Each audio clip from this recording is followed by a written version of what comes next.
우리가 여러 얘기할 시간은 없고요. 자, 서론에서 먼저 주신 말씀이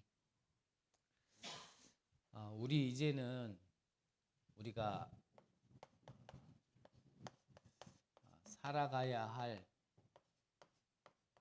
이유를 결정할 때다라고 말씀하셨습니다. 그런데 우리가 뭔가를 결정할 때는 뭐 보는 게 있어야 결정을 하죠. 그래서 뭘 보고 우리의 나머지 인생을 살아가야 될 결정을 해야 되느냐. 이미 왔고 또 앞으로 이 다가올 시대를 보면서 우리는 내가 살아가야 될 이유를 발견하고 또 결정을 해야 되겠습니다. 자, 앞으로 분명히 지금도 이미 왔지만 앞으로요, 뭐 마약이다, 알코올이다, 뭐 도박이다, 여러 가지가 다 포함되는 얘기겠지만 중독 시대 옵니다. 이미 왔고요.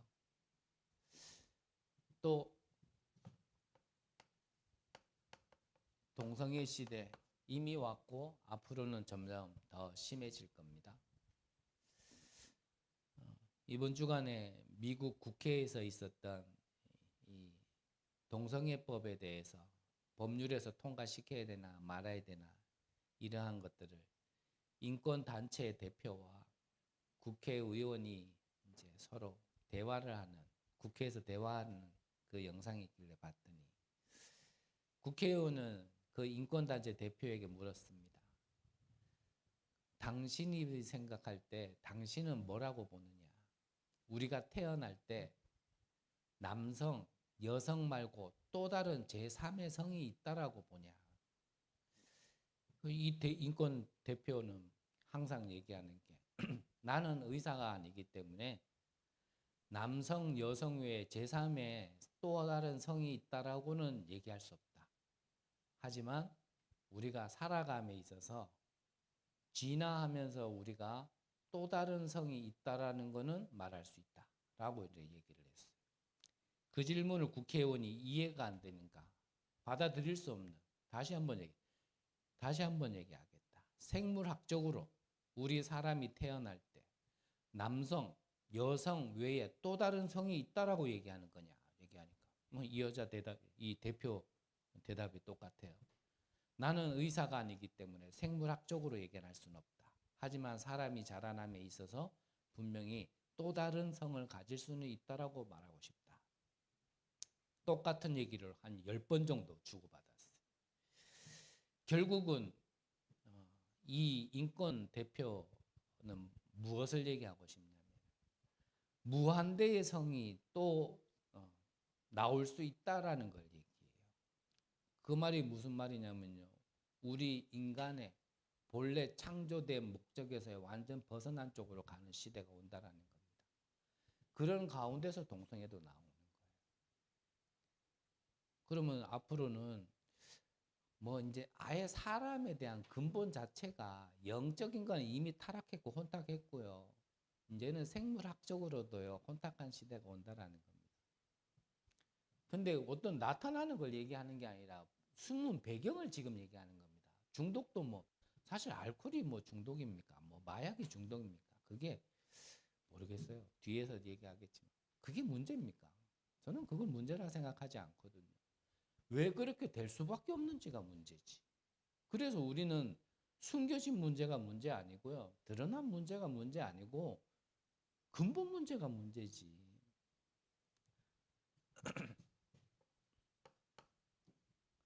또 어떤 시대가 올 거냐면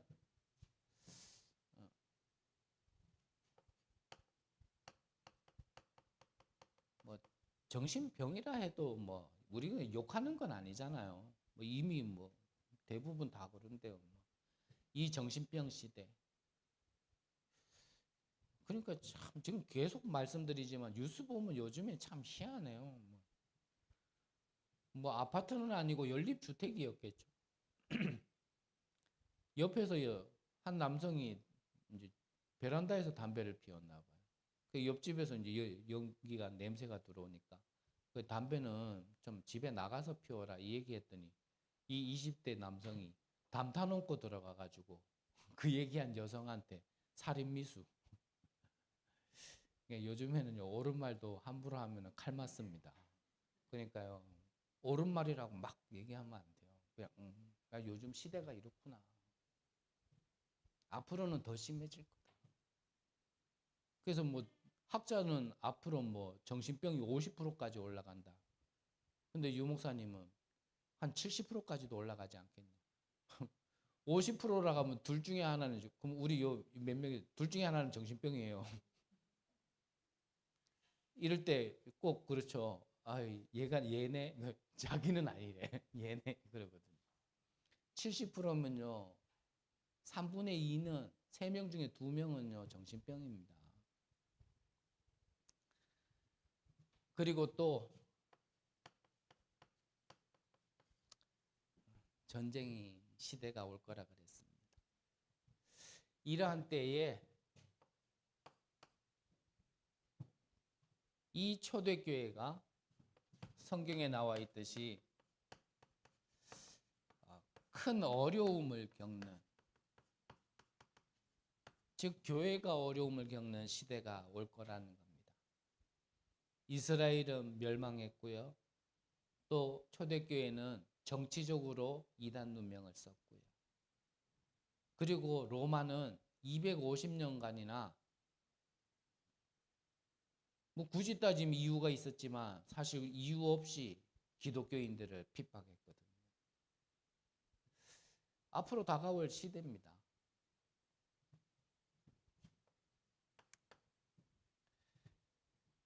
그렇기 때문에 오늘 사도 바울이, 오늘 우리가 함께 성경을 보았지만 13절에 뭐라고 그랬습니까? 이러한 환난이 오겠지만 이 환난 가운데 너희들은 낙심하지 마라. 우리가 왜 그런지는 본론에서 좀 보기로 하고요. 이 모든 것이 너희에게는 뭐가 된다고요? 영광이 된다. 아니 이 어려움과 고통이 어떻게 영광이 되냐. 참 이 비밀만 우리가 바로 알 수 있다면 진짜 복음을 바로 깨달은 겁니다. 그런데 이게 어려움이고 고통이고 문제인데 왜 그게 어려움이 아니라 하고, 왜 그게 고통이 아니라 하고, 왜 문제를 문제 아니라고 하느냐. 이해가 안 되면요 어쩔 수 없어요. 저럴 수밖에 없는 겁니다. 그 문제를 문제라고 얘기한 건 바른 말 얘기한 거거든요. 그 문제를 문제라고 얘기했는데 뭐 누가 뭐라 할 수 있습니까? 뭐 사회에서는 팩트만 얘기하니까 그래 얘기할 수밖에 없고. 그런데 오늘도 바울 사도는요 이 모든 것들이, 이 모든 환란이 너에게는 영광이래요. 저와 여러분들은 우리에게 와진 환경 속에 있는 이런 여러 가지 문제들이 이게 하나님의 영광이구나 보여지시는 분 계십니까? 왜 아무도 없습니까? 적어도 한 명은 있어야 될 거 아닙니까? 이건 너무하는 거 아닙니까? 그야 사도 바울은 그게 영광이 돼요. 오늘 우리가 말씀을 받으면서요 이 비밀을 찾아내야 됩니다. 그렇지 않으면 우리가 하나님 믿을 이유 없고, 우리가 말씀 들을 이유 없고, 우리가 오직 복음해야 될 이유 없고, 그럴 것 같으면 우리가 예배 드릴 이유가 없는 겁니다. 우리가 뭐 좋은 말 들으려고 모인 건 아니잖아요.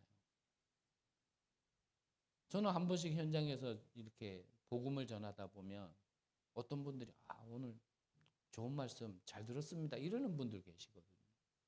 저는 속으로 안타까워요. 그 얘기 들으면 이게 좋은 말이 아닌데, 이게 복음인데. 좋은 말과 복음은 다른 겁니다. 저 같은 사람에게서 좋은 말이 나올 수도 없지만 좋은 말이 아니에요. 복음은 죽느냐 사느냐고요. 재앙이 이어지느냐 끊어지느냐예요.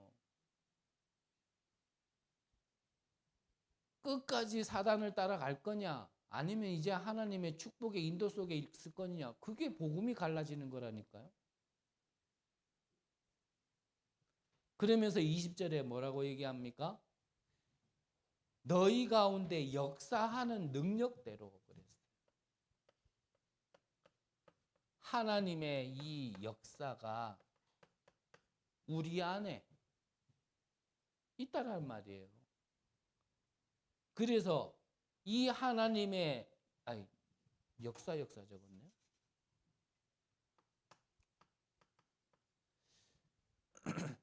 우리가 구하는 것보다 어떻게 해요? 우리 안에서 거하시는 하나님의 이 능력의 역사는 우리가 구하는 것보다 더 큰 것을,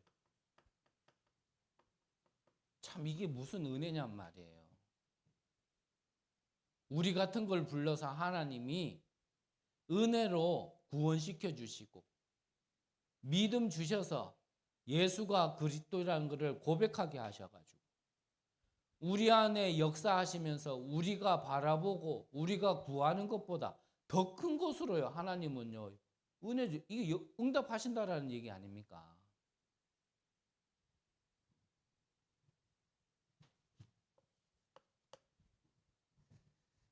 그래서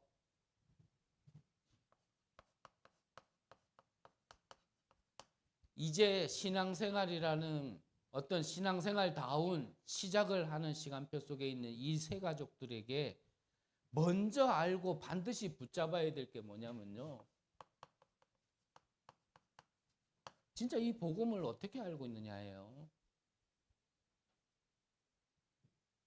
우리가 태어나면서 육신적으로도 보고 듣고 배우고 주어진 환경을 한번 들어가면요, 그거 벗어날 수 없거든요.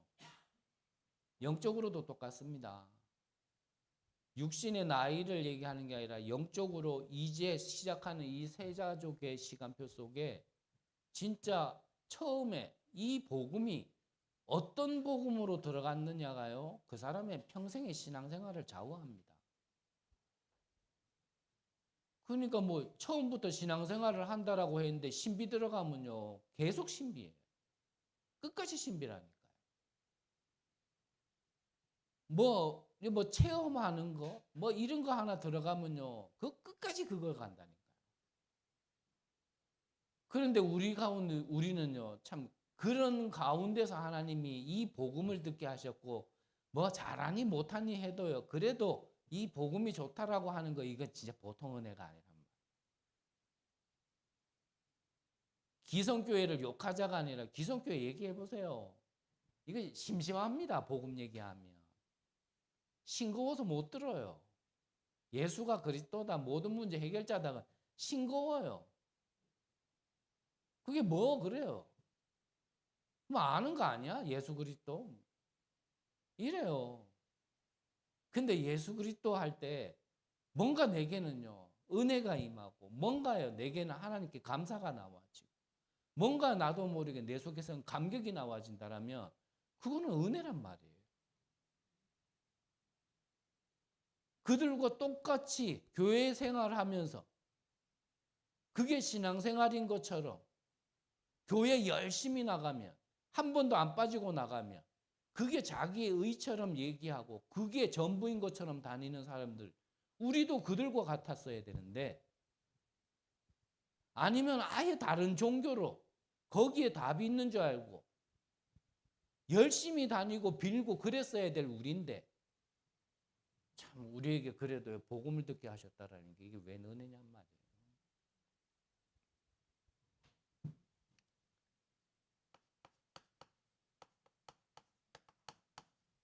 고기 배 따먹고 살던 베드로가 이 복음을요 은혜로 고백한 겁니다. 주는 그리스도시요 살아계신 하나님의 아들이시니이다.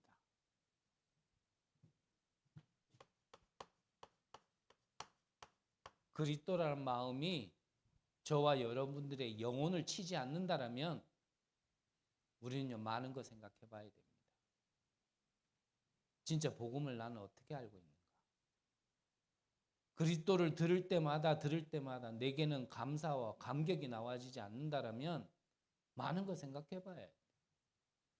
어쩌면 앞으로 다가올 이런 재앙의 시대, 그 재앙이 미리 보는 나의 재앙이라고 봐야 되는 겁니다. 맞잖아요. 그리스도 아니면 그 재앙 이길 수 없고 끊을 수 없는데, 이 그리스도께서 십자가에서 마지막으로 하신 말씀이잖아요. 내가 다 이루었다. 하나님이시지만 우리를 구원하시기 위하여 성육신하신 그리스도가, 성자 하나님이 내가 다 이루었다, 즉 문제 아니다라고 말씀하셨다라면 우리는 그걸 보고 문제다라고 얘기하면 우리가 틀린 거예요. 하나님은 문제 아니라는데요. 하나님은 다 끝냈다 하는데 나는 그게 문제래. 그러면 하나님을 고치든가 내가 고치든가 둘 중에 하나는 고쳐야 되는데 뭔가 쇼부 봐야 안 되겠어요? 누가 고칠까요? 하나님 고쳐볼까요? 오늘부터? 밤새도록 철야 기도해가 하나님, 이거 뭘 잘 몰라서 그렇습니다. 그 문제 맞는데 지금 문제인데 문제 아니라 그러면 됩니까? 한번 붙어봐야 되는 건가? 아니면 내가 은혜로 이 복음은 듣고 고백은 했지만 내가 이 참된 복음을 바로 이해하고 가지지는 못했구나 라고요 인정하고 나를 바꾸든지 하나님을 바꾸든지 이제 하나 결정해야 돼요. 모압 땅까지 왔는데 이제 더 갈 데 없다니까요. 광야에서 묻히든가 아니면 가나안 땅 들어가든가 해야 돼요.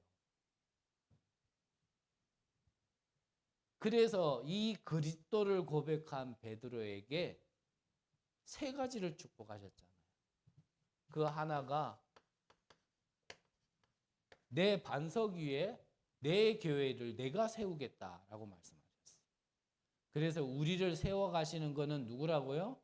네, 교회의 머리 대신 그리스도가 세워나가는 겁니다.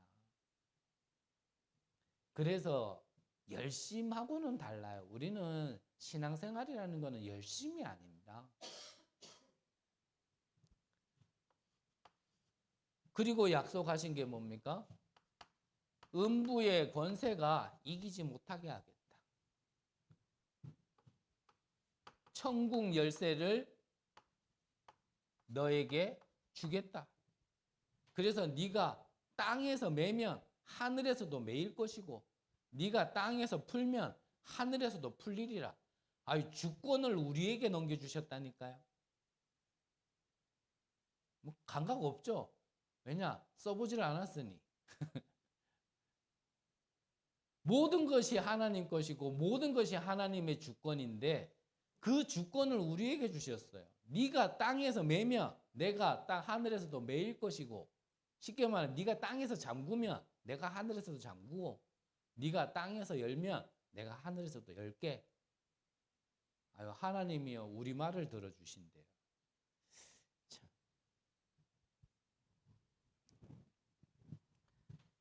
그러면서 말씀하셨잖아요. 예수님께서 요한복음 14장에 보니까 너희는 근심하지 말라.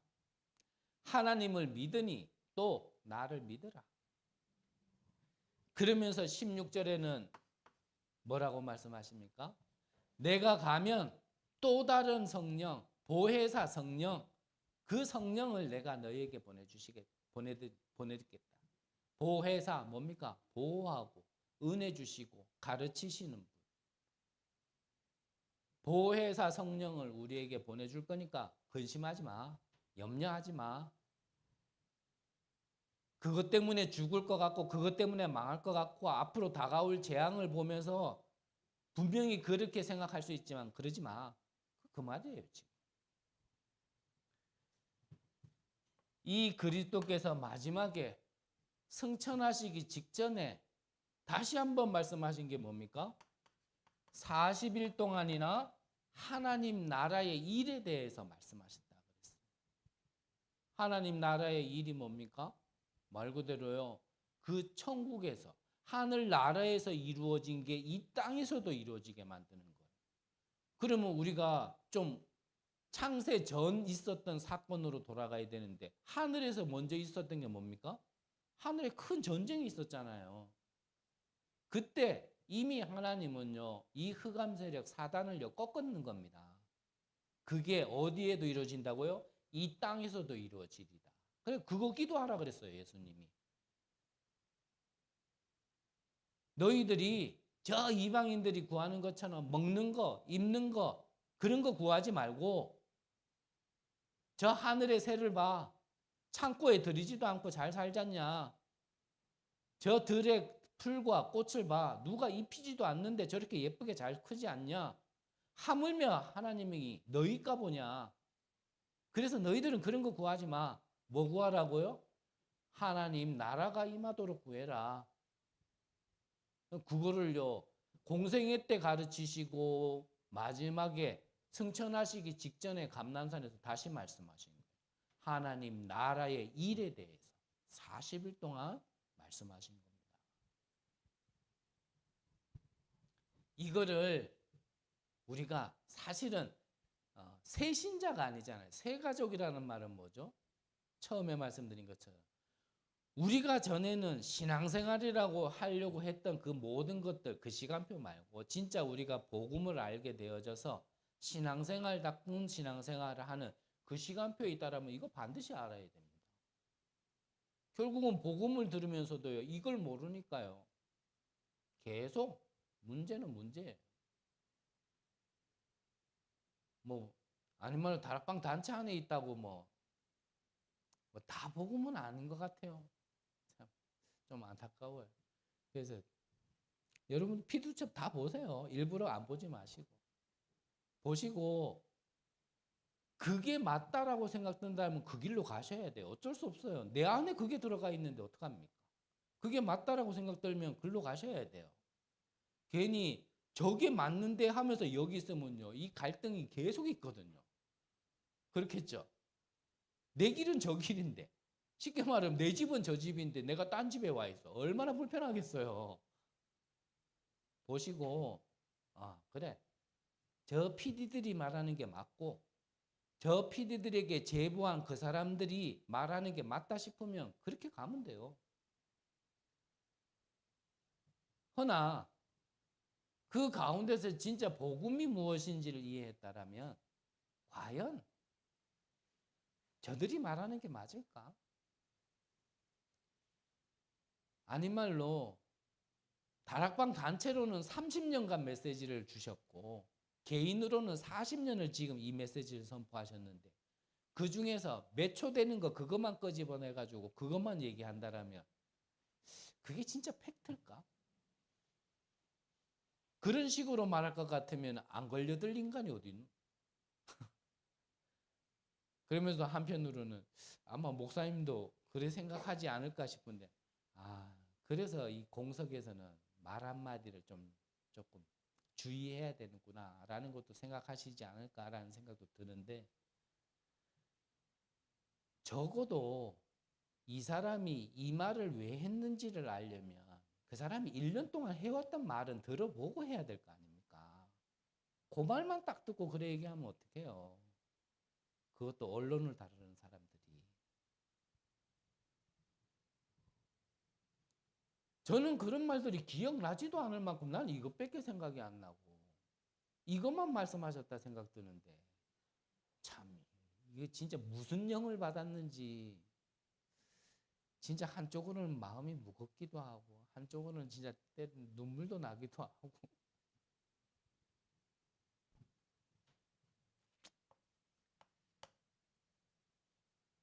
이러한 걸 보면서도 내가 무엇 때문에 살아야 되는지 결정이 안 난다라면 글쎄요, 저도 말조심을 해야 되는데 여러분들에게 무겁게 전달되거나 또 상처를 드리면 안 되니까 이런 걸 우리가 보고 겪으면서도 내가 무엇 때문에 살아야 될지 모르겠다라고 생각된다면 좀 많은 진짜 좀 고민을 하셔야 됩니다. 그래서 우리 랩런트들은요, 아예 어릴 때부터 사실은 같은 얘기인데 이 내용을 망대로 세워야 돼요. 우리가 이제부터 신명기를 들어가는데 결국 신명기는 뭐냐면 이거를 각인시키라는 겁니다. 우리 후대들에게 이것을 가르치라는 겁니다. 너는 내 하나님을 사랑해라. 그러면서 앉으나 서나 내 후대들에게 이거 가르쳐라. 얼만큼요? 문설주에, 문 바깥문에, 손목에, 그리고 미간에 붙여서라도 이거 세우도록 가르쳐라. 그게요, 신명기입니다. 그러면 신명기 다 끝났어요, 이제.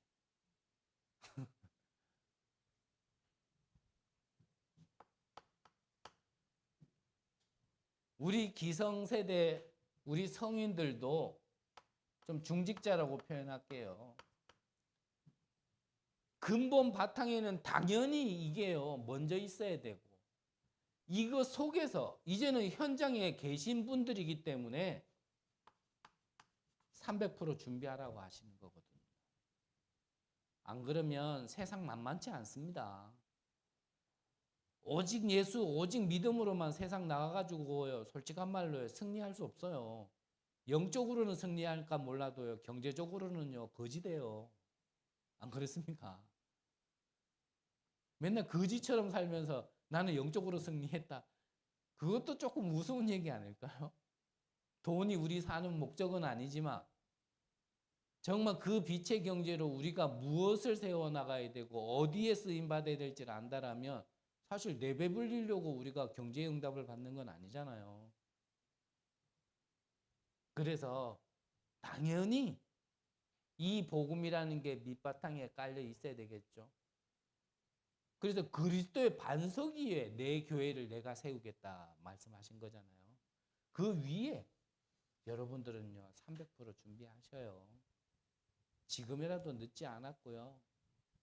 지금 이거를 알고 시작하는 그때가 가장 빠른 겁니다. 그래서 이 총체적인 내용을 지금 우리가 7 망대, 7 여정, 7 이정표 이렇게 얘기하는 겁니다. 자, 그러면 본론을 우리 최대한 간단하게 시간이 이미 많이 갔기 때문에 한번 볼게요. 자, 오늘 말씀의 제목이 하나님의 경륜 그랬습니다. 경륜. 그러면 경륜이라는 말을 우리가 조금 알기 전에 몇 단어를 우리가 먼저 알아야 되는데요. 자, 일단 먼저 이 하나님의 주권 안에는 우리의 생, 사, 화, 복 모든 것이 들어가 있죠.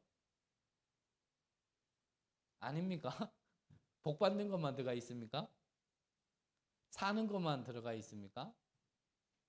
네. 죽는 것도 화를 당하는 것도 하나님의 주권 안에 있는 겁니다. 네. 이거 모르시면 복음 편지부터 다시 하셔야 돼요. 진짜 10가지 발판부터 다시 하셔야 돼요. 자, 이 하나님의 주권 속에 하나님이 우리를 구원하시기 위한 이 계획이 있어요. 이걸 보고 예정 그럽니다. 그래서 하나님이 구원의 계획이 바로 예정이란 말이에요. 그러면 이 구원 받고 또 구원 받기 위하여 또 받은 자들을 위하여 하나님께서 준비하신 게 있습니다. 그게 섭리. 이게 신학적 용어라서 좀 생소할 수는 있는데 여러분들 그냥 이해만 하시면 돼요. 그리고 모든 것에는 뭐가 있냐면 이 하나님의 시간표가 있습니다. 하나님이 정하신 때가 있어요. 사도행전 13장 48절 같은 경우에는 그날에 구원받기로 작정된 자는 다 믿더라. 그게 바로 하나님이 정하신 이 때가 돼서 그러는 거예요. 그래서 우리가 현장에 복음을 전할 때도 이 사람이 어제 안 들었거든. 근데 오늘은 들을까? 네, 어제는 안 들어도 그때가 오늘일 수는 있어요. 그래서 사도 바울이 디모데에게 너는 때를 얻든지 못 얻든지 항상 이 복음을 전하란 말이 그래서 나오는 거예요. 이게 미친 개이처럼 막 그렇게 늘 떠들고 다니라 그 말이 아니고 시간표가 있다. 그걸 보고 뭐라 합니까? 네, 이걸 보고 작정이다. 그리고 오늘 말씀의 제목이 경륜 그랬어요. 자, 이 모든 것들을 하나님이 하시는 목적이 있어요. 그 목적을 보고 뭐라 그러냐면 경륜 그러는데, 자, 하나님의 목적은 뭘까요? 그 하나님의 목적이 무엇인지를 본론에서 이제 잠깐 볼 겁니다. 자, 하나님의 목적 첫 번째 우리가 나눠야 될 게, 하나님은요 우리에게 주신 이 복음이 복음화되어지는 게 하나님의 경륜이에요. 목적이란 말이에요. 그래서 가장 근본적으로는 이 복음이 내게 복음화가 되어지는 게 하나님의 경륜인 겁니다. 그러면 내게 복음화되어진 거는 나의 만남으로, 나의 가정 가문으로, 나의 업으로, 내가 사는 지역으로, 이게 이제 민족과 국가와 저 전 세계까지 이제 계속. 그래서 사도행전 1장 8절에 보니까 오직 성령이 너희에게 임하시면 예루살렘과 온 유대와 사마리아와 땅 끝까지 그랬거든요. 그래서 우리 국어 문법으로 얘기하면 이게 점층법이란 말이에요. 예루살렘에서 조금 더 크게 확장되고 이래서 세계복음화. 그게 땅 끝. 하나님은 이렇게 계획하시고 준비하시고 그 시간표를 두시는 모든 것들이 끝에는 뭐냐면 복음화 때문에 그런다 이 말입니다. 그래서 우리는 하나님이 이 복음화를 하기 위하여서 주신 이 복음의, 이 오직 복음의 시작을 아는 자들이어야 되는 겁니다. 이 일의 증인이 누구였냐면 요셉이었단 말이죠. 그래서 요셉은 형들과 달랐어요. 요셉은 처음부터요 세계복음화라는 언약을 붙들고 시작했는 겁니다. 이 일의 증인이 누구냐면 모세였습니다. 그 어머니 요게벳을 통하여 이미 전달받은 그 언약으로요, 그 모세의 시작이 바로 이 복음화를 위한 시작이었다니까요. 그래서 결국은 피 언약이라는 걸요 가장 먼저 알고 전달한 사람이 모세였습니다. 피 바르는 날 출애굽의 역사가 일어났잖아요. 그게 시작이었다니까요. 이 일의 증인이 바로 다윗입니다. 그래서 다윗은 기름 부음 받는 그날부터 이 대제사장 사무엘을 통하여 이 성전이라는 언약을 전달받았겠죠. 언약궤라는 걸 전달받았겠죠. 그래서 다윗은 어느 날 자기는 이 화려한 왕궁에서 사는데 저 언약궤는 먼지 날리고 바람 불며 펄럭펄럭거리는 저 천막 안에 있구나. 이미 보는 게 달랐는 거예요. 왜냐? 언약이 달랐으니까. 그리고 나서요 거기에 24한 겁니다. 나중에 때가 돼서 백성들에게 성전 건축할 헌금을 모았는데 이제 그만 가져와도 된다라고 차고 넘칠 만큼 하나님은 역사를 해버린 겁니다. 이 경륜의 두 번째는 뭐냐면 복음화 다음에 뭐냐면 이 복음이 이방인을 살리는 게 하나님의 경륜입니다. 이게 하나님의 절대 목표란 말이죠. 그래서 이것은 과정을 아는 자다라고 말씀하셨어요. 자, 우리가 시작을 오직 복음으로 했고 우리가 지금 과정을 아는 자들이라면 그러면 이 광야의 위기는 위기가 아니다 이 말입니다. 광야의 어려움은 어려움이 아니다 이 말이에요. 광야에서 생긴 문제는 문제가 아니다 그러는 겁니다. 일단은 그거를 완성시킨 분이 그리스도인데 그리스도께서 내가 다 이루었다 그랬거든요. 자, 그러면 우리는 다시 한번 진짜 복음이 뭔지를 알고 왜 문제 맞는데 문제 아니라고 하느냐. 어려움을 당한 분에게 직접 전화하셔가지고 그거 큰 문제 아니자 얘기했더니 문제 당한 사람에게는 그게 크게 느껴지니까 물론 그럴 수 있습니다. 안타깝습니다. 그 당사자의 그 마음도 이해는 합니다. 근데 그 전도자가 직접 전화해서 전달해 주고자 하는 그 내용을 이해를 못하니까 그게 큰 문제 아니잖아 라고 얘기하니까 왜 이게 큰 문제가 아닙니까? 그걸 문제라고 받아들이는 순간 그 당사자는 안타깝지만요, 이제 계속 상처를 가지고 가는 거예요. 그러면 이제 그거 계속 언젠가는요, 사단이요, 늘 가지고 노는겠죠. 그건 이번 주에 다 봤잖아요, 강단에서. 우리가 이 시작을 했고 뒤에 보겠지만 끝을 안다라면 이 광야라는 그 과정 속에 있는 모든 것들은요, 지나가는 겁니다. 근데 그거를 다 막 문제다. 일단은 뭐 끝냈다 하는데 나는 문제다 얘기한다라면요, 하나님을 바꾸든지 날 바꿔야 돼요. 그러면은 나는 하나님과 안 맞는 거예요. 말씀과도 안 맞고 복음과도 안 맞고 그럼 교회와도 안 맞아요. 그럼 딴 데 가야지. 이렇게 얘기하면 또 내가 독이 나오는 사람인데 안타까워서 그래요. 복음을 진짜 어떻게 이해하고 있는지 저는 진짜 궁금하다니까. 무조건 그걸 용서하고 덮어라 이 말이 아니잖아요. 일단은 우리가 먼저 봐야 되는 건 복음 관점으로 봐야 되고 영적 사실로 봐야 되는 건데 그 뒤에 우리가 얘기할 건 좀 얘기해야 되고 말 그대로 좀 갱신해야 될 건 갱신해야 돼요. 근데 그게 먼저 근본이 돼 있다라면 아무리 잘보다 하더라도요, 그 판단은 옳지 못합니다. 살리지 못하는 거예요. 광야의 위기는 위기 아닙니다. 문제는 그래서 문제 아니라고 얘기하는 거예요. 이것이 끝이 아니었잖아요. 안악산지에서 또다시 이 이스라엘이 이 여론에 휘말리기 시작했어요. 그때에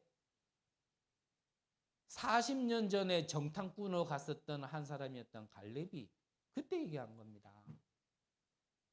내 나이 지금 85세래. 그때나 지금이나 일반 나는 똑같다. 하나님이 만약, 그거는 겸손해서 하는 얘기죠. 하나님이 만약 나와 함께 하신다라면 이 산지를 내게 주소서. 몸은 비록 노인이 되었어도 이 갈렙이 가진 이 언약은요, 변하지 않았는 겁니다. 그래서 그때나 지금이나 일반 똑같다. 그 노인이 앞장서 가지고요, 안악산지를 정복했다니. 어려움이 와도 문이 막힌 것 같고요, 길이 막힌 것 같다도 과정입니다. 이 다윗이 왕이 되었을 때 남도 아니라 자기 아들이 압살롬이 반란을 일으켰어요. 얼마나 급하게 도망을 갔는지 신발도 못 신고 도망갔다. 이때 두 인물을 얘기하셨죠. 이때 한 인물은 다윗을 끝까지 도왔고, 그때 이게 과정이지 끝이 아닌데 끝난 건 줄 알고 다윗아 니는 이제 끝났어 이렇게 보고 다윗 왕을 저주했던 사람이 누구냐면 그게 시므이입니다. 나중에 다시 왕으로 복귀했을 때 다윗은 그 시므이를 용서했거든요. 다시 왕궁으로 들어오는 거 보고 지가 한 짓이 있으니까 시므이가요, 오금이 저렸겠죠. 사지를 찢어 죽지 않고 곱게 죽이면 다행이다 이래 생각하고 있었을 텐데 그 시므이를 용서했어요. 그런데 다윗의 말년에 그 시므이를 주목하라고 얘기했어요. 사람의 본성은 은혜 아니면 안 바뀌어요. 그렇게 도망간 다윗이지만 결국은요 다시 왕으로 복귀한 겁니다. 마지막 세 번째 하나님의 경륜이 뭡니까? 하나님의 목적은 이 재앙을 막는 것이 하나님의 경륜이에요. 그래서 이걸 보고 끝을 아는 자다 그랬습니다. 뭐 다른 말로 하면 앞으로 다가올 미래죠. 자, 이스라엘은요 주 70년부터 1948년까지 장차 거의 한 2000년을 나라를 잃고 방황을 해요. 이 재앙 속에 들어갑니다. 이거를 미리 안다라면 서론에서 처음에 얘기한 것처럼 앞으로 다가올 시대를 우리가 안다라면 우리는요 재앙 속으로 들어갈 거기 때문에 우리는 이 재앙을 이길 준비를 하는 겁니다. 지금. 그리고 출애굽한 게 끝이 아니잖아요. 그거는 시작이었단 말이죠. 그러면 광야 길을 가는 거는 과정이에요. 그러면 끝은 뭡니까? 그게 가나안 땅입니다. 끝은 가나안 땅이에요. 그래서 앞서 말씀드린 것처럼 마지막은 가나안이기 때문에 과정 속에 있었던 여러 가지들은요. 그거는 어려움이 아닌 거예요. 그래서 환난이 너희에게는 영광이다.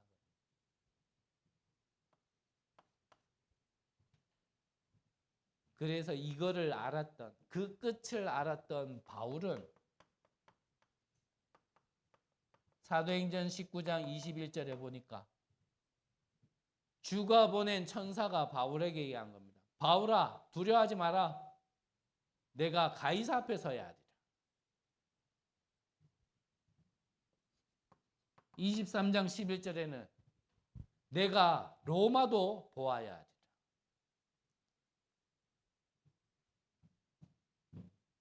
27장 24절에는 앞에 19장에는 내가 로마에서도 증거해야 하리라. 그리고 27장에는 내가 가이사 앞에 서야 하리라. 그러니까요. 바울은 그 끝을 알았기 때문에 죄가 없다라고 얘기하는데 나는 가이사 황제 앞에 상소해야겠다. 그 죄인으로 갔다니까. 죄인이 아닌데. 끝을 아니까.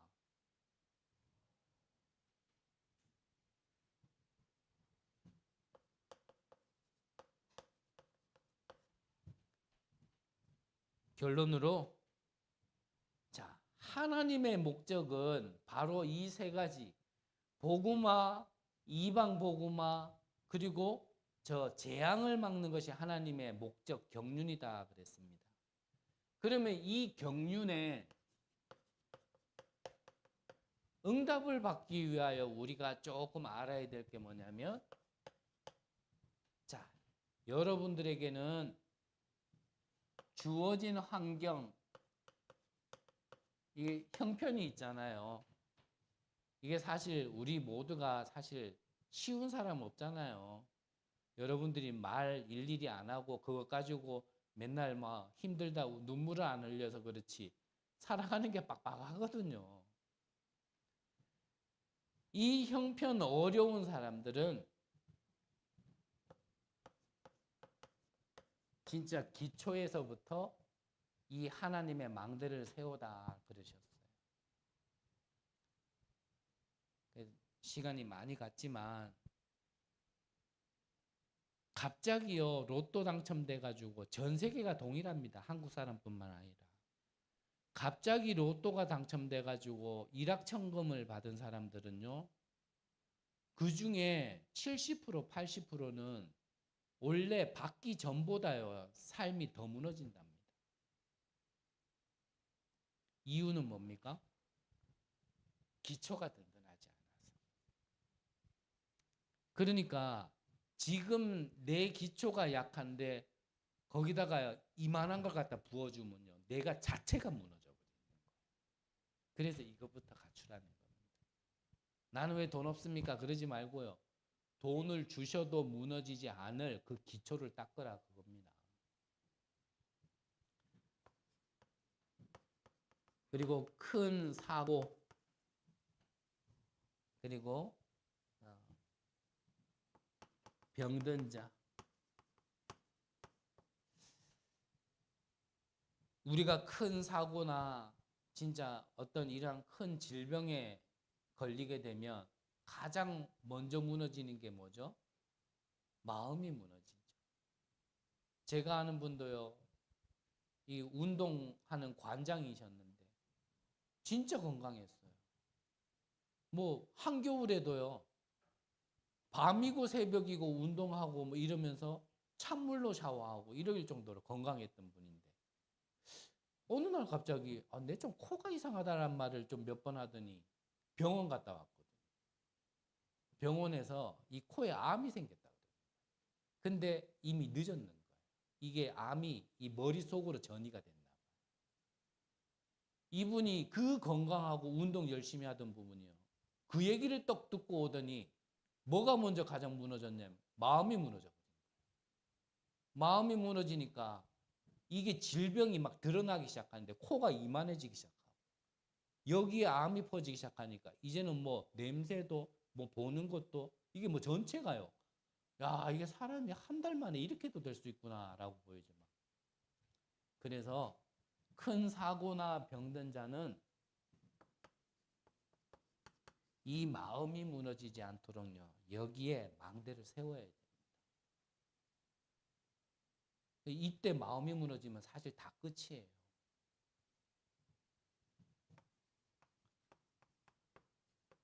지금 우리는 좀 단체와 진짜 좀 앞장서 있는 목사님을 두고 좀 기도해야 될 때거든요. 이러한 나는 잘못한 거 없는데 이러한 누명을 썼다. 그래서 이 누명을 쓰고 30년을 갖다가 감옥살이 한 사람이 책을 써냈잖아요. 그게 뭡니까? 존 버년이 쓴 철로역정. 제가 한 분한테 철로역정 책을 선물했거든요. 라면 받침대로 안 쓰면 다행일 것 같아요. 아마 지금도 먼지가 안 들어가가지고 새 책처럼 있지 않을까 싶은데 그 억울하게 누명 쓰고 감옥에 가서 하나님이 나를 왜 이렇게 하셨을까 그 질문 속에 펴낸 책이 그 책입니다. 전 세계에 성경 다음으로 제일 많이 팔린 책 철로였죠. 그래서 누명 썼다고 억울해하지 말고 하나님께 질문하면서 하나님이 왜 이렇게 하셨을까? 모든 것이 하나님의 주권 안에 있는 건데 왜 이렇게 하셨을까? 좀 근본적인 질문을 한다면 결론은 하나입니다. 하나님이 나를 통해서 이 복음의 증인으로 세우시려고. 내가 지금 이렇게 어려운 가운데서도 이 복음의 증인으로 정말 증언하기를 원해서 이 큰 사고와 이 큰 질병을 가졌어도 이 속에서 이 복음의 증인. 복음이 또 그래 오해하면 안 되고요. 종교성처럼 또 복음을 생각하면 안 되고 내가 지금 억울함을 당해도 내가 그 모든 걸 통해서 그래 환난을 인하여 통해서 그걸 통해서 뭐 한다고요? 내 증인이 되리라를 성취시키려고 하시는 겁니다. 그게 하나님의 경륜, 목적이란 말이에요. 목표. 그렇다면 여러분들에게 있는 어려움, 문제, 지금 형편, 경험 모든 것들은 하나님이 복음화 시키려고 하는 목적인 거예요. 이거를 우리는 믿고 가는 겁니다.